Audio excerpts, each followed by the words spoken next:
Hello and welcome to episode 1 of the WWE Challenge Run. We are here for Friday night Smackdown and we have got a pretty good show for us tonight, I believe. We've got Bad Blood coming up at the weekend, so this is our go home episode of Smackdown.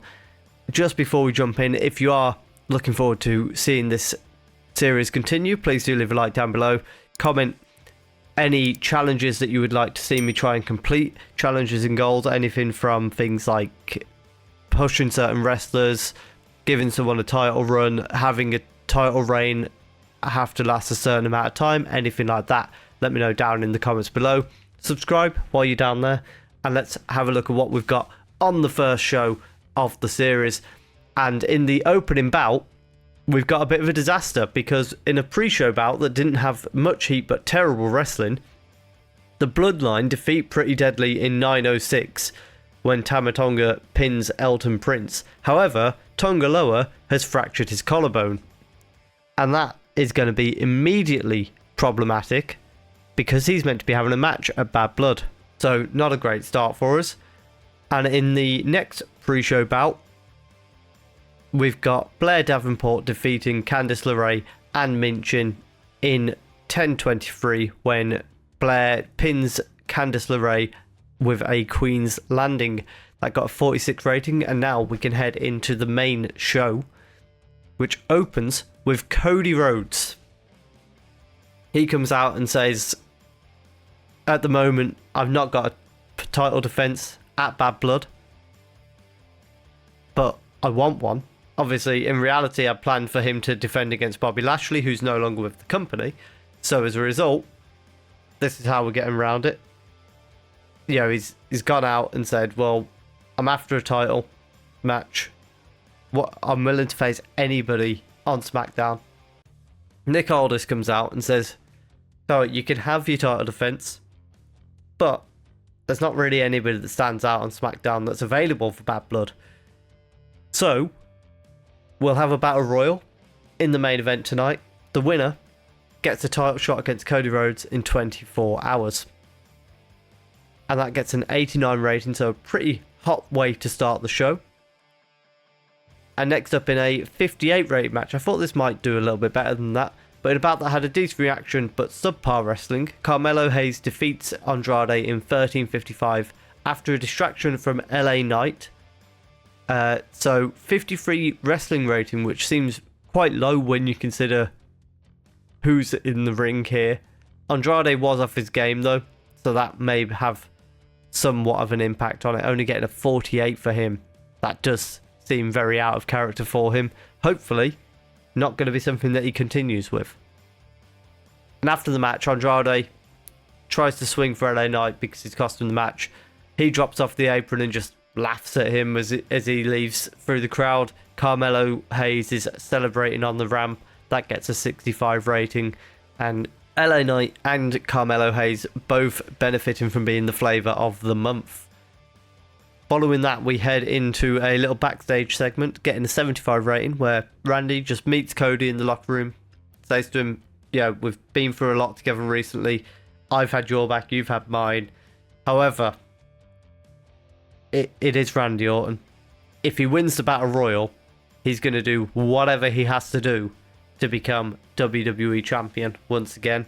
It's been a long time since Randy Orton's been WWE Champion. I mean, what would we be looking at? Has he held it since he lost it to Jinder Mahal? I don't think he has. So, very much been a long time since Randy Orton's been a champion here in WWE. And after that, we have a bout that had a decent reaction from the crowd. Subpar wrestling again. Bayley defeats Naomi in 10 minutes 40 by pinfall with a Bayley to belly suplex.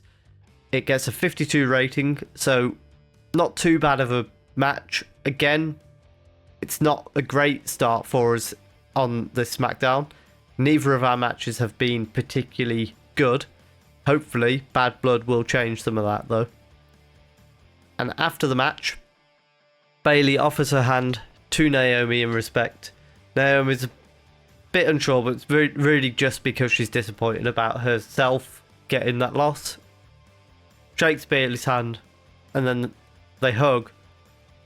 But then Nia Jax and Tiffany Stratton hit the ring. They attack both Bayley and Naomi. And as they stand tall, it's pretty clear that Tiffany is just having a little look at that women's title. So a little bit of foreshadowing there perhaps. And it does also mean that at Bad Blood we will be adding a match between Bayley and Nia Jax for the WWE Women's Championship, and this is the Women's World. I do like that now. I don't know if this was ever a thing, but if you don't hit auto name, it does auto name it for you. I don't think it did previously. Next up we have LA Knight just in an interview with Kendo and saying, next week, Andrade, Carmelo Hayes, you've tied at 3-3. So you can have a 2 out of 3 falls match next week. The winner faces LA Knight in a match for the US title. And I suppose since that's booked in for Smackdown next week, LA Knight probably ending the segment with a yeah, because, you know, he thinks he's hilarious. I don't get the hype around LA Knight. If you're here for LA Knight pushes, I wouldn't get your hopes up unless I massively change his gimmick. But after that, we then have a decent reaction from the crowd in this match and subpar wrestling, but Bianca Belair defeats Chelsea Green in 8:28 with a kiss of death. It gets a 56 rating, so none of these matches have been bad, but they've just not been that great either. But Bianca Belair picking up a win against Chelsea Green, who's one of the women in a tag team that is after the tag team titles. And after the match, we do have Piper Niven attacking Bianca Belair as soon as the bell rings, and eventually she lays her down on the table, climbs onto the barricade, splashes Bianca through the table, and leaves her down and out. A big statement from Piper Niven as she pushes for her and Chelsea Green to get a title shot against Bianca and Jade. And also in this we did use a angle idea, which was a success, which is always nice. I think we've got a creative finish in the main event as well, so hopefully that will come off. And the Usos next confirm that they're ready to take on the Bloodline 1-on-1, 2-on-2, 2-on-3, 2-on-4. It don't matter, The Usos are back together and they will fight anyone that they need to fight. However, the Bloodline come out and surround the ring, very similar to what the Shield used to do, but obviously with all 4 of them. And they attack and beat down the Usos. Tama Tonga having a bit less of a role in this, given that he's fractured his collarbone. That might have been Tonga Loa. I've already forgot which one of them broke the collarbone. Also, I will mention now, it was meant to be 2-on-3 at Bad Blood. Due to this fractured collarbone, it's probably going to just be a 2-on-2. But we'll review that after the show. Kevin Owens is up next, and he just says in an interview very shortly, he's gone long enough without a world title. He's not held a world title since he lost it to Goldberg, and it's about time that changes. And Kevin Owens has a bit of a look in his face that says, I'm done being this nice guy that's helping people out. I'm going to start looking out for myself and only myself. So it'll be interesting to see what he ends up doing if he wins the Battle Royal. Is he finally going to just not care about Cody Rhodes and just go after the title? Or is that friendship going to get in the way once again? I believe it might be our main event next with the Battle Royal. It is indeed, and oh my goodness, it's only got 50. The creative finish was a failure. The match dragged at the end. I thought the all-out pace would work when it's in a Battle Royal, but unfortunately not. In a bout that had a decent reaction from the crowd, but subpar wrestling, Shinsuke Nakamura wins the Battle Royal in 22 minutes 51. And what happened towards the end of the match was, as Randy Orton got eliminated by Kevin Owens, Randy just kind of looked back up at him, and it just distracted Kevin Owens that little bit too long, and he turned around into a Kinshasa, got thrown over the ropes himself, and after the match, as Shinsuke is celebrating, you can see Kevin Owens on the floor, just sitting there, staring into space, because he knows he cost himself that title shot because he was too busy looking at Randy Orton.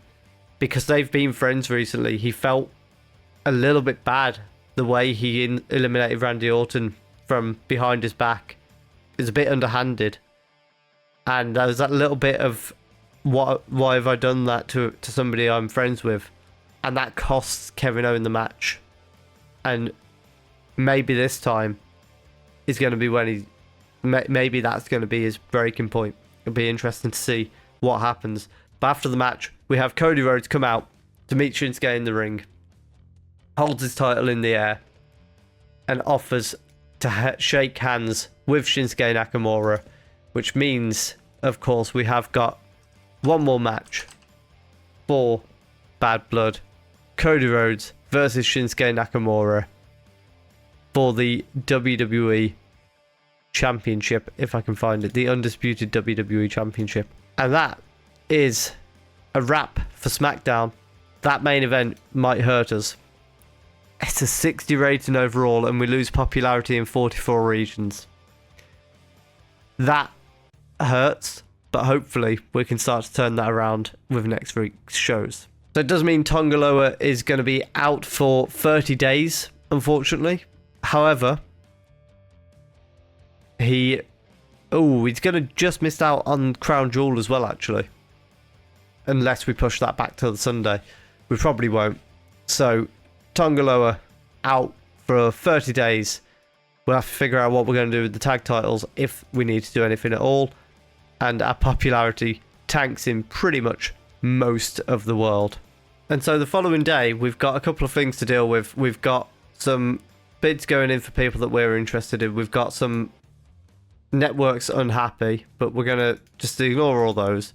And we've got a couple of incidents here as well.